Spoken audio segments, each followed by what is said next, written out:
В прямом эфире информационная программа «Вести Чеченская Республика». Мои коллеги Ия Рамзанабуев готовы рассказать о наиболее значимых событиях к этому часу. Ассаламу алейкум. Главное сегодня. Герои нашего времени. Когда он начинает читать аяты, вся эта лень уходит, вся эта усталость уходит. Расскажем о жизни людей, которые, несмотря ни на что, изучают Коран. Насколько сложно изучить арабский алфавит по шрифту Брайля. Самобытный край. Я просто в восторге от такой красоты, от такой чистоты, от такого менталитета народа. Чеченская республика стала популярным туристическим направлением, что предлагает и чем удивляет регион. Очередная победа нашей телерадиокомпании. Мне очень приятно, что мою работу так высоко оценили. Работа журналиста Зареты Ларсановой стала лучшей в конкурсе «Зеленая волна». О чем была передача?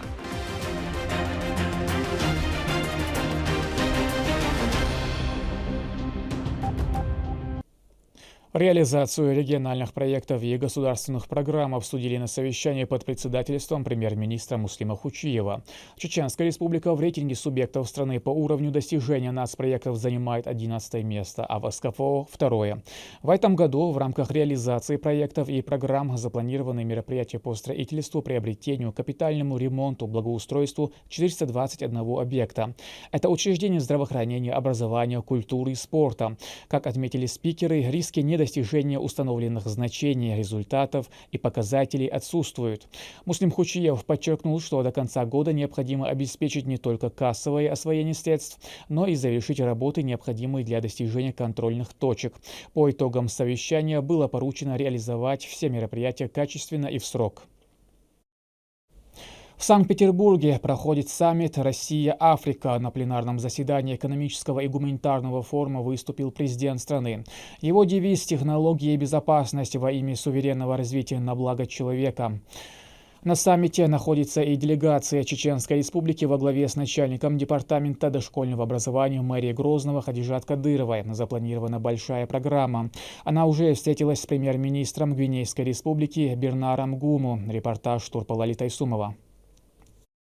В рамках второго саммита и экономического форума «Россия-Африка» состоялось большое пленарное заседание, в ходе которого перед собравшимися выступил президент России Владимир Путин. В нем также приняла участие начальник департамента дошкольного образования мэрии города Грозного Хадижат Кадырова. В своей речи глава государства отметил стремление Запада обвинить нашу страну в мировой кризисной продовольственной обстановке.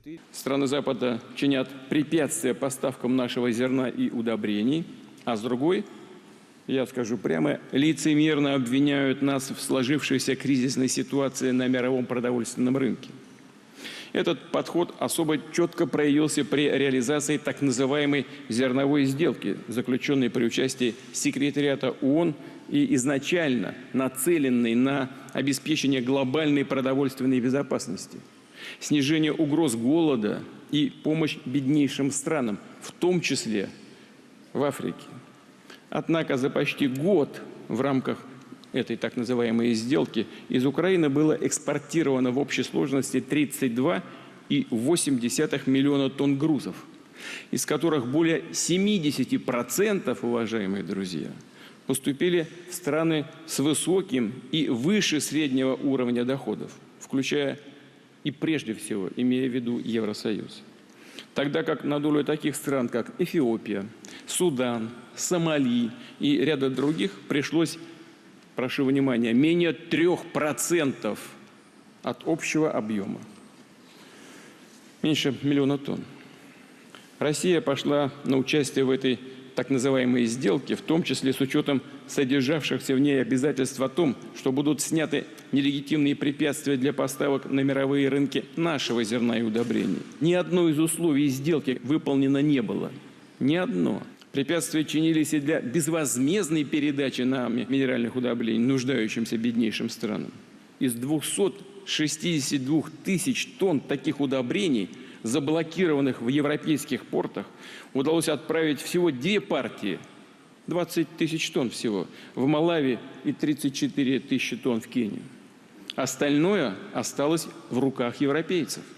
И это несмотря на то, что речь шла о сугубо гуманитарной акции, на которую никакие санкции не должны в принципе распространяться. У правительственной делегации Чеченской Республики на форуме обширная программа. В рамках нее прошла встреча с представителями государства Гвинеи под председательством премьер-министра Бернара Гуму. Зарубежных гостей приветствовал советник президента Российской Федерации Руслан Эдельгириев. Мы очень ценим ваш визит, и я надеюсь, что сегодняшний саммит Россия-Африка полностью оправдает ваши желания, ваше видение. Руководитель департамента по дошкольному образованию мэрии Грозного Хадижат Кадырова подчеркнула, что чеченские вузы готовы принять студентов из Гвинеи для их обучения. К примеру, на медицинском факультете Чеченского государственного университета имени Ахмата Хаджи Кадырова. Уважаемый доктор Гума, уважаемые коллеги, я рада приветствовать вас на саммите Россия-Африка. Это очень важное мероприятие для выстраивания дружественных отношений между нашими странами и народами. В последние годы международное сообщество уделяет больше внимания решению проблем африканского континента. Деятельное участие в этих процессах как субъект Российской Федерации принимает и Чеченская Республика. Стороны поблагодарили друг друга за очередной шаг во взаимном сотрудничестве. Сам форум продлится 2 дня. За это время запланированы еще ряд встреч с руководящими составами стран африканского континента. Турпа Лолита Исумов и Ахмед Хизриев. Вести. Чеченская Республика. Заместитель председателя правительства, министр автомобильных дорог Абубакар Тумхаджиев провел плановое заседание Кабинета министров, на котором рассмотрели разные проекты и постановления. Все нормативно-правовые акты направлены на дальнейшее социально-экономическое развитие и создание благоприятных условий для жизни граждан. К примеру, модернизации систем коммунальной инфраструктуры до 2027 года, развитие здравоохранения региона, защита населения и территорий от чрезвычайных ситуаций. Все озвученные постановления были приняты единогласно. Помощник главы региона, министра Чеченской Республики по национальной политике, внешним связям, печати и информации Ахмед Дудаев провел совещание с представителями средств массовой информации субъекта. Основной темой стала подготовка и к празднованию предстоящих значимых мероприятий. Министр также подчеркнул важность грамотного и объективного освещения событий в зоне проведения СВО. Работа СМИ призвана информировать население о самых важных новостях и необходимо преподносить только правдивую информацию, не допуская распространения лжи, отметил Ахмед Дудаев. Здесь же были подведены итоги конкурса «Зеленая волна», посвященного 72-й годовщине со дня рождения первого президента Чеченской Республики, героя России Ахмата Хаджи Кадырова. В номинации «Лучший радиосюжет» или цикл радиосюжетов по безопасности дорожного движения выиграла работа корреспондента телерадиокомпании «Войнах» Зареты Ларсановой. Ахмед Дудаев выразил благодарность за труд всем победителям, а также вручил грамоты и денежные призы выигравшим журналистам в 3 конкурсных номинациях. Я могла бы делать обычную дежурную передачу, пригласив инспектора и поговорив на тему ПДД. Но мне почему-то захотелось затронуть сердца наших радиослушателей, и я подготовила свою передачу, основываясь на историю судьбы одного человека. Он был молодым, успешным, амбициозным человеком при должности, у которого жизнь разделилась, можно сказать, в буквальном смысле на до и после за пару секунд из-за невнимательности. Моя работа, она была неким повествованием судьбы этого человека. Я думаю, что мне удалось затронуть сердца наших радиослушателей. Это был мой призыв к нашим водителям и пешеходам, чтобы они были внимательными, бдительными, поскольку один неверный шаг и пару секунд они могут изменить жизнь. Мне очень приятно, что мою работу так высоко оценили. Величественные мечети, устремляющиеся ввысь небоскребы, современные бульвары, таинственные озера, средневековые замковые комплексы, боевые жилые башни. Чеченская Республика себя уже заявила как центр активного отдыха. Немного цифр, более 150 тысяч человек. Это численность туристов, которые побывали в регионе по итогам всего 2 кварталов текущего года. Это больше на 72% по сравнению с результатами этого же периода 2022. Что привлекает и чем удивляет туристов, расскажет Наталья Депутатова. Грозный расположен в равнинной части Чеченской Республики. Через весь его центр извилисто протекает река Сунджа, более чем 200-летняя история. Город-герой, город Феникс, возродившийся буквально из пепла. В последние 20 лет столица Чеченской Республики стала очень привлекательной для посещения. Необычайно красивые небоскребы, парки, скверы, фонтаны, торговые комплексы. Грозный уже традиционно стал излюбленным туристическим центром региона. Первое впечатление, конечно, очень нам понравилось, потому что я не знаю, как у вас было 20 лет назад. Мы приехали сами тоже из мусульманской республики Башкирия. Но очень понравилась мечеть, красивая очень. Мы были в Абу-Даби, я вот сравниваю, даже похоже немножечко.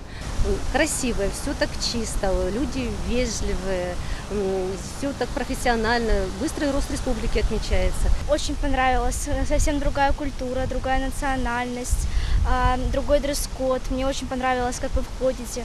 Опять же, чисто, все очень красиво, люди вежливые, да. Много красивых построек, много фонтанов, много зелени, много цветов. Ну, очень все замечательно. Сюда приезжают гости со всей России и из-за рубежа, многие по туристическим путевкам, другие просто наслышанные о красоте, чистоте и гостеприимстве. Посещение республики в целом вызывает шквал эмоций даже у бывалых путешественников. Очень, конечно, восхищает архитектура города. Я так понимаю, что это все отстроено, да, заново, и это очень впечатляет. То есть самые такие яркие впечатления, как будто ты въезжаешь в какие-то Арабские Эмираты, и действительно прям восхитительно. Супруги Колесникович – заядлые путешественники. На собственном автомобиле исколесили полстраны, но, по их словам, именно Грозный поразил их с первого мгновения. Великолепные дороги, великолепная архитектура. Немножко мало побыли, сейчас были на высотной вот этой вот башне. Потом хотим посетить мечеть. Ну, в Грозный хотел приехать на мотоцикле где-то лет 10 назад, первый раз. Не получалось, и вот сейчас приехали на машине. Зеленый, цветущий и при этом современный, сочетающий в себе красоту мечетей, построенных в старинном османском стиле, и вздымающиеся ввысь небоскребы, комфортабельные отели, кафе и рестораны с едой на любой самый изысканный вкус. Мы довольно часто путешествуем по нашей стране и видели много различных городов и каких-то заповедных зон. Когда прибыли сюда в Грозный и вообще в Чеченскую Республику, отличительная черта, значит, кругом парки, высаженные деревья, тротуарчики, все так красиво выложено. В целом впечатления исключительно положительные. Все отлично, все здорово. Мы чего-то подобного ожидали, но наши ожидания превзошли реальность такая, что мы очень рады, что сюда приехали, и будем рекомендовать нашим товарищам, друзьям. Некоторые впервые посещают регион, другие, побывав один раз, возвращаются в наш радушный край вновь и вновь. Здесь есть на что посмотреть и взрослым, и детям. Многие путешествуют с семьями. Город, когда мы приземлились, сразу показал себя с самой лучшей стороны. У вас очень хорошие дороги, у вас гостеприимные люди, отзывчивые. Это была давнишняя моя мечта. Вот сегодня мне удалось посетить замечательный город.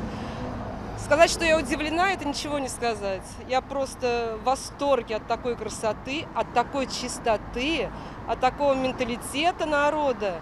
Несмотря на то, что современному Грозному совсем недавно исполнилось 200 лет, исторические исследования говорят о том, что еще в середине первого тысячелетия до нашей эры здесь появились поселения предков чеченцев, как самостоятельного этноса. Об этом говорят многочисленные археологические находки и исследования. Наталья Депутатова, Саид Али Ампукаев, Саидамин Даутмирзаев, Вести, Чеченская Республика. Министерство экономического, территориального развития и торговли Чеченской Республики совместно с Торгово-промышленной палатой в рамках национального проекта «Производительность труда» провели семинар на тему «Инструменты повышения производительности промышленных предприятий». В мероприятии приняли участие как местные специалисты, так и гости из других регионов страны. Всего на посещение семинара заявлено более 20 производственных компаний. Модератором на семинаре выступила Юлия Сметанина, проректор Института регионального развития Приуральской торгово-промышленной палаты. В ходе работы были выслушаны лучшие практики в данном направлении экономики. У нас прошла промышленная выставка «Иннопро». Это федерального масштаба выставка, тоже для производственников. И в этот раз приехало очень много представителей торгово-промышленных палат из других регионов, в том числе президент торгово-промышленной палаты Чеченской Республики. Мы познакомились, он заинтересовался, поддержал инициативу, сказал, что нужно тоже это все внедрять здесь у вас. Здесь был полный зал, порадовало то, что это были именно заводы, производственные предприятия. Для незрячих и слабовидящих появилась возможность обучиться Корану. Медресе имени Магомеда Дачаева располагается в Грозном двухэтажном здании с 2 учебными классами. Религиозная школа оснащена Коранами, написанными по методу Брайля. Есть и другие учебные пособия, отпечатанные по этой системе. О людях, которые, несмотря ни на какие преграды в жизни, стремятся к лучшему, расскажет Адам Магомедов. Это шеститочие. Убрал шестую точку, буква «Каф». Это один из методов обучения письму по Брайлю на арабском, разработанный Рамзаном Мустаевым. Мужчина преподает уже 15 лет. Он написал учебники, пособия и в целом ведет активную волонтерскую деятельность. Заинтересовался он этим еще в 1997 году во время изучения Корана в Сирии, поскольку некоторые его друзья были незрячими. Проходил курсы обучения шрифту Брайля в Татарстане и в Турции, а после начал передавать свои знания другим. Сейчас некоторые ученики преподавателя продолжают его дело. Конечно, трудновато. Приходит, иногда глаза болят, ночью печатаешь. Но когда видишь, когда слепой набирает, когда он начинает читать аяты, вся эта лень уходит, вся эта усталость уходит.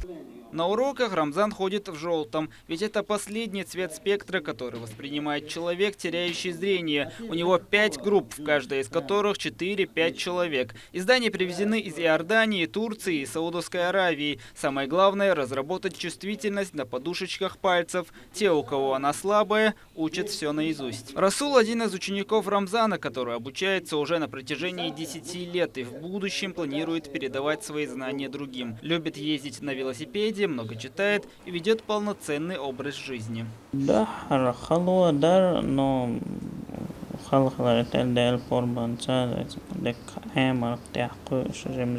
Тактильный шрифт по системе Брайля был придуман еще в 1824 году. На арабском он появился в 1978, однако не было единого стандарта. Он был принят только в 1950-х.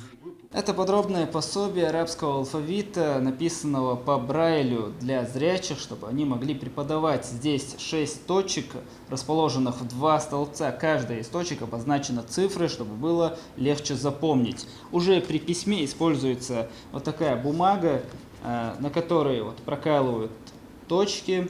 И так как читать можно только по выпуклым, пишут на обратной стороне справа налево. Затем страница переворачивается и читается все слева направо. Ученики обучаются в специализированном медресе для незрячих и слабовидящих имени Магомеда Дачаева, построенный за счет средств регионального общественного фонда имени первого президента Чеченской Республики, Героя России Ахмата Хаджи Кадырова и открытый в июне этого года. Адам Магомедов, Аслан Ахматов, Саид Аминдот Мирзаев, Вести, Чеченская Республика. К этому часу это все события. Еще больше новостей вы можете узнать и на наших социальных платформах, и в приложении «Смотрим».